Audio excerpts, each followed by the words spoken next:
പൂരത്തിന്റെ കാഴ്ചകളിലേക്കാണ് morning base ആദ്യം പോകുന്നത്. ഞാൻ ആദ്യം പറഞ്ഞതുപോലെ കണിമംഗലം ശാസ്താവിന്റെ വരവ് വരികയാണ്. ഇനി അതിനുശേഷം ഓരോ ഘടകപൂരങ്ങൾ ഇങ്ങനെ കടന്നു വന്നുകൊണ്ടിരിക്കും. പൂരത്തിന്റെ ഒരു ആവേശം അതാണല്ലോ. അത് പൂരം കടന്നു വരിക എന്നാണ് പറയുക. അത് പടിഞ്ഞാറേ നട വഴി ബാക്കി എല്ലാ ഘടകപൂരങ്ങളും പടിഞ്ഞാറേ നട വഴി കയറി ഈ തെക്കേ ഗോപുരവാതിലൂടെ പുറത്തേക്കെത്തും. പക്ഷേ കണിമംഗലം ശാസ്താവ് മാത്രം നേരെ തെക്കേ ഗോപുര നട വഴി അകത്തേക്ക് കയറുന്ന ഒരു മനോഹരമായിട്ടുള്ള പൂരക്കാഴ്ചയാണ്. പൂരത്തിന്റെ ആ ഒരു ആവേശത്തിലേക്ക് കടക്കുകയാണ്. രാവിലെ തന്നെ പൂരത്തിന്റെ കാഴ്ചകൾ ആരംഭിക്കുന്നു എന്നതാണ് ഏറ്റവും പ്രധാനപ്പെട്ട കാര്യം. പൂരനഗരിയിലേക്ക് ജനങ്ങൾ പൂരപ്രേമികൾ ഇരമ്പിയെത്തി തുടങ്ങി. അതിരാവിലെ മുതൽ തന്നെ ഇവിടെ എത്തുകയാണ് ആളുകൾ. നിരവധി പൂരപ്രേമികൾ അവർ ഓരോ നിമിഷവും വിട്ടുകളയാതെ വണ്ണം, ഒരു സെക്കൻഡ് പോലും അത് കണ്ണിൽ നിന്നും മായാതെ വണ്ണം അവർ കാത്തു നിൽക്കുന്ന മനോഹരമായിട്ടുള്ള ഒരു സമയമാണ്. പൂരത്തെ സംബന്ധിച്ച് പൂരത്തിന്റെ വിശേഷങ്ങൾ, പൂരത്തിന്റെ കാഴ്ചകളാണ് മോർണിംഗ് വേവ്സിൽ നിന്ന് പങ്കുവെക്കുക. എന്താണെങ്കിലും നമുക്കറിയാം, ഗജവീരന്മാരുടെ അകമ്പടിയോടുകൂടി കണിമംഗലം ശാസ്താവ് ഇതാ കടന്നു വരികയാണ്. 8 ആനകൾക്കൊപ്പം കണിമംഗലം ശാസ്താവിന്റെ വരവ്. നടലും തെക്കേ ഗോപുര നട അതിലൂടെ കയറി അകത്തേക്ക് കയറി കണിമംഗലം ശാസ്താവ് പൂരത്തിന്റെ ആദ്യ ഘടകപൂരമായി എത്തുന്നു. തൃശൂരിലെ പൂരനഗരിയിലേക്ക്, വടക്കുനാഥന്റെ സന്നിധിയിലേക്ക് എന്നുള്ളതാണ് ഏറ്റവും പ്രധാനപ്പെട്ട കാര്യം. പൂരപ്രേമികൾക്ക് അതൊരു വളരെ എന്താ പറയാ ഇമ്പമാർന്നൊരു കാഴ്ചയാണ്. ആ കാഴ്ചയാണ് നമ്മൾ ആദ്യം തന്നെ കാണുന്നത്. ഒരുപാട് അതിഥികൾ, ഒരുപാട് ജനങ്ങളൊക്കെ നമ്മോടൊപ്പമുണ്ട്. ഇവരിലേക്കൊക്കെ നമുക്ക് എത്താം. അവരുടെയൊക്കെ ഒരു പ്രതികരണങ്ങളൊക്കെ നമുക്ക് തേടാം. ചേട്ടാ നമസ്കാരം. പൂരം സ്ഥിരം പിന്നെ സ്ഥിരക്കാരല്ല നമ്മള്.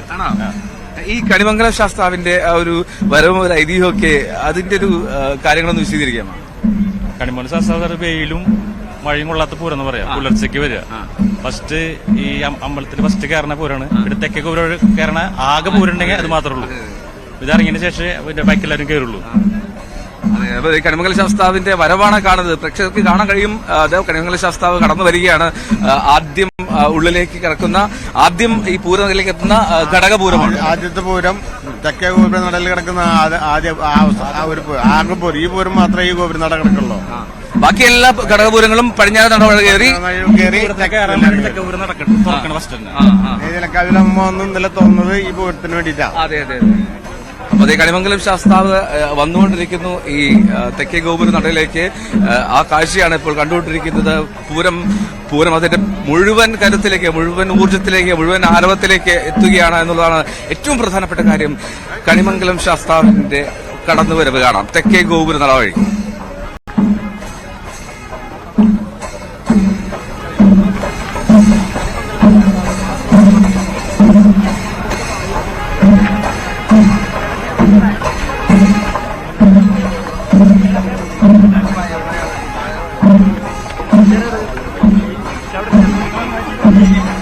വലിയൊരു ജനക്കൂട്ടം നമുക്ക് കാണാം ഇവിടെ കാത്തിരിക്കുന്നത് ആ ശാസ്താവിന്റെ വരവ് കാലത്ത്.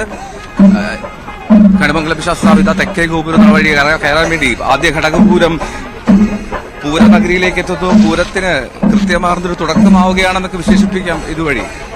നമസ്കാരം. ഈ കണിമംഗലം ശാസ്താവാണല്ലോ നേരെ തെക്കേ ഗോപുര വഴി കയറാൻ കഴിയുന്നത്. ഈ കണിമംഗലം എന്നുള്ളത് മറിച്ച് പറഞ്ഞാൽ മംഗളമായിട്ടുള്ള കണിയാണ്. The auspicious visual. തൃശ്ശൂർ പൂരത്തിന്റെ മംഗളമായിട്ടുള്ള കണി, ആദ്യത്തെ കണി അത് വസിഷ്ഠനാണ്, ദേവഗുരുവാണ്. അദ്ദേഹമാണ് ആദ്യം വരുന്നത്. ബാക്കി അതിന്റെ ഒരു ഈ ശാസ്താവിന്റെ ഒരു ഐതിഹ്യം എന്താണ്? കണിമംഗലം ശാസ്താവ് വസിഷ്ഠനാണ്. അദ്ദേഹത്തിന് പ്രായമായതുകൊണ്ട് വെയില് കൊള്ളാൻ പറ്റില്ല. അപ്പൊ വെയില് കൊള്ളും മുമ്പ് മടങ്ങി പോകണം. പൂരം കഴിച്ച് മടങ്ങി പോകും. എനിക്ക് തോന്നുന്നു അതിന്റെ ഒരു ഭൗതികമായ പശ്ചാത്തലം കുട്ടികൾക്കും സ്ത്രീകൾക്കും വെയില് കൊള്ളാതെ പൂരത്തിന്റെ വലിയ തിരക്ക് വരാതെ പൂരം കാണാനുള്ളതാണോ എന്നൊരു സംശയം. അങ്ങനെ ഉണ്ടായതിന്റെ ഒരു വഴിയുള്ളൂ. അപ്പൊ ആ സങ്കല്പം എങ്ങനെയാണ്? അതാണ്.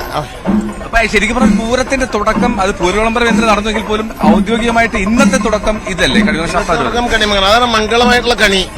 കണിമംഗലം. മംഗളം എന്ന് പറഞ്ഞാൽ എല്ലാക്കി വരാളാന്ന് വെക്കാം. അപ്പൊ മംഗലമായിട്ടുള്ള കണിയാണ് ഈ പൂരം. ഓസ്പീഷ്യസ് വിഷ്ണു. വെയിൽ മൂക്കില്ല.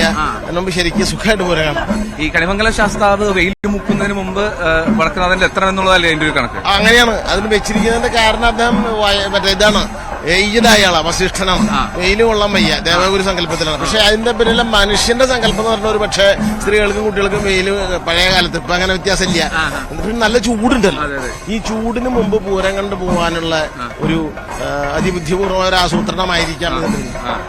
നമുക്ക് എന്തായാലും അതെ ശാസ്താവ് അകത്തേക്ക് കയറുകയാണ്.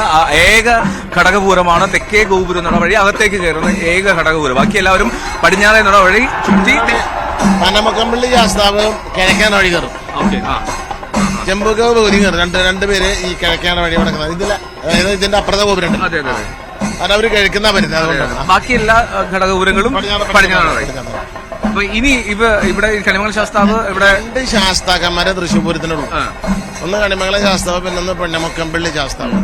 10 തലയാണ് തൃശ്ശൂർ പൂരത്തിന്. 10 പൂരങ്ങളാണ്. ഈ 10 പൂരങ്ങളിൽ 8 ഫീമെയിലാ. അപ്പൊ മീശ വെച്ച തലകൾ പുരുഷന്മാര് 2 ശാസ്താക്കന്മാര് യോദ്ധാക്കന്മാര് കൂടിയാണ്. അപ്പൊ 2 പുരുഷത്തലയും ബാക്കി 8, അതായത് അയ്യന്തോൾ ഇവിടുന്ന് പിടിച്ചാൽ ഇവിടുന്ന് പൂക്കാട്ടിക്കര കാരമുക്ക് ഭഗവതി, ചെങ്കൂക്കാവ് ഭഗവതി, അയ്യന്തോൾ ഭഗവതി, ലാലൂര് ഭഗവതി, നെയ്തിലക്കാവ് ഭഗവതി, ചൂരക്കോട്ടാവ് ഭഗവതി, തിരുവമ്പാടി ഭഗവതി, പാറമക്കാവ് ഭഗവതി, 8 ഭഗവതി, കണിമംഗലം ശാസ്താവ്, പനമക്കമ്പള്ളി ശാസ്താവ്, അങ്ങനെ 10 നിലയാ. വടക്കനാഥൻ 11ാമത്തെ പറയാൻ വടക്കനാഥന് പങ്കാളിത്തല്ല. വടക്കനാഥൻ സാക്ഷി മാത്രം. അതാണ് ഏറ്റവും പ്രധാനപ്പെട്ട കാര്യം. അത് ഈ പറഞ്ഞ ഈ പൂരപ്രേമികൾ ഏറ്റവും ആവേശം കൊള്ളിക്കുന്ന ഒരു ഘടകം അതാണ് തോന്നുന്നു അല്ലേ? വടക്കനാഥന് ഇതിലൊരു പങ്കാളിത്തമില്ല. വടക്കനാഥൻ ശരിക്കും പൂരത്തിന്റെ വിറ്റ്നസ് മാത്രമാണ്, സാക്ഷി മാത്രം. പറഞ്ഞോ.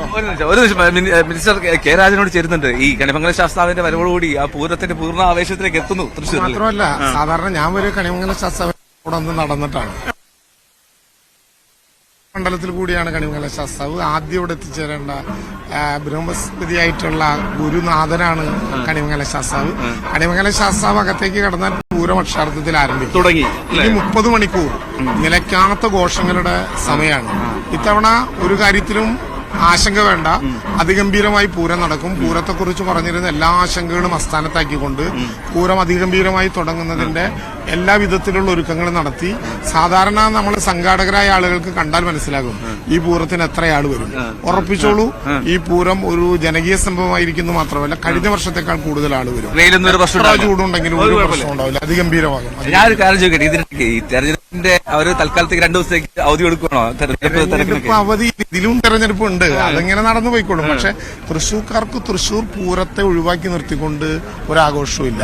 കാരണം തൃശ്ശൂർക്കാർ ഇതിൽ ആസ്വാദകർ മാത്രമല്ല, ഇന്ന് യഥാർത്ഥത്തിൽ തൃശ്ശൂർക്കാരോട് ഞങ്ങൾ വീട്ടിലിരുന്ന് ആഘോഷിക്കാൻ പറയുന്നവരാണ്, അല്ലെങ്കിൽ ആതിഥേയരാകാൻ പറയുന്നവരാണ്. നാളെയാണ് തൃശ്ശൂരിന്റെ പൂരം യഥാർത്ഥത്തിൽ കൊട്ടിയിറങ്ങുക, നാളത്തെ പകൽ പൂരത്തോടെ. അപ്പൊ എന്തായാലും ന്യൂസ് 18 അതിന്റെ എല്ലാ കാര്യങ്ങളും ഒപ്പിയെടുത്ത് ആളുകളെ കാണിക്കുന്നുണ്ടാകുമെന്ന് ഞങ്ങൾ ഉറപ്പിച്ചു. തീർച്ചയായിട്ടും തൃശ്ശൂരിന്റെ 30 മണിക്കൂർ നീണ്ടു നിൽക്കുന്ന ഈ പൂരാഘോഷത്തിലേക്ക് എല്ലാ വിധത്തിലുള്ള ആശംസകൾ. Thank you so much. Minister K രാജനാണ് പ്രതികരിച്ചത്. പൂരാശംസകൾ. അപ്പോ ഈ കണിമംഗലം ശാസ്താവ് എത്തി, പിന്നാലെ മറ്റ് ഘടകപൂരങ്ങളും എത്തും. ഇനി ഈ വടക്കുനാഥന്റെ സന്നിധിയിലേക്ക് നേരത്തെ സൂചിപ്പിച്ച പോലെ ഈ വടക്കുനാഥന്റെ ഈ തെക്കേ ഗോപുര നട തുറന്ന് അകത്തേക്ക് കയറാനുള്ള അവകാശമുള്ള ഏക ഘടകപൂരം അത് കണിമംഗലം ശാസ്താവിനാണ്. അപ്പോൾ ആദ്യത്തെ ഈ കണിമംഗലം ശാസ്താവിന്റെ വരവോടുകൂടി പൂരത്തിന് ഗംഭീരമായ തുടക്കമായി എന്നൊക്കെ നമുക്ക് ഏറെക്കുറെ വിശേഷിപ്പിക്കാം, അങ്ങനെയൊക്കെ സൂചിപ്പിക്കാമെന്ന് തോന്നുന്നു. അപ്പോൾ അതാണ് അതിലൊരു